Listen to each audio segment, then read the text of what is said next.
Il 2023 ci propone un cielo interessantissimo dovuto al passaggio di Giove dall'Ariete al segno del Toro, di Saturno dall'Acquario ai Pesci, della lunga sosta di Venere nel segno del Leone in compagnia di Marte.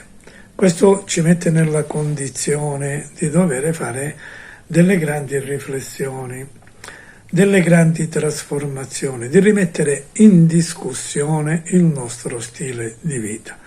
Questa cosa ci coinvolge sia dal punto di vista collettivo che sia dal punto di vista individuale.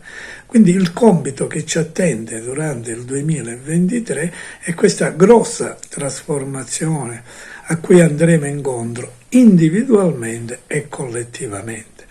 Ora vi darò alcuni cenni su come può essere questo 2023 per i vari segni di nascita. Sapete benissimo che io non amo molto l'astrologia basata sul segno di nascita. Comunque andiamo a vedere com'è la situazione dei vari segni durante il 2023.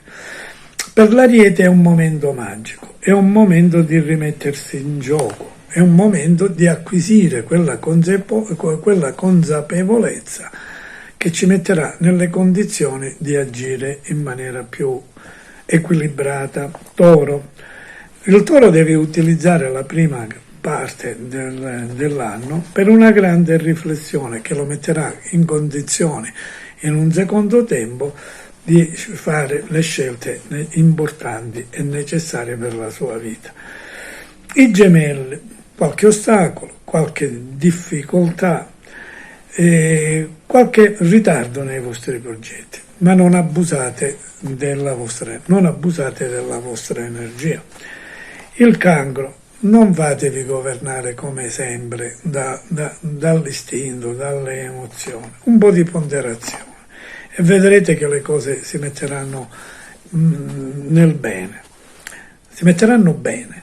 Leone. Il Leone viene da momenti particolarmente pesanti, inqueti, e con un po' di ponderazione e una consapevolezza maggiore delle proprie energie si avranno delle belle risposte.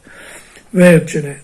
La Vergine è costretta a togliere l'inutile, a eliminarlo, acquisire quella sicurezza, quell'armonia che vi aiuterà moltissimo sulle scelte future.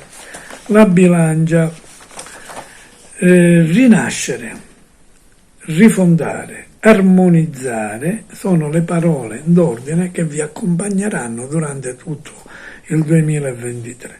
Lo Scorpione viene da momenti particolarmente inqueti, ha bisogno di eliminare delle abitudini che non hanno più senso di esistere, ha bisogno di trasformare la sua vita e poi arriveranno i momenti veramente significativi. Sagittario, tristezza, stanchezza, malinconia, avete bisogno di un attimo di riposo.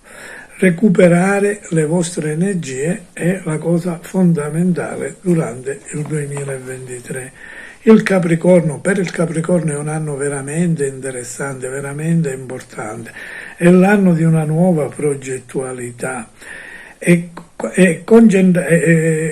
veramente interessante l'anno per il Capricorno. Concentratevi sui progetti. L'Acquario.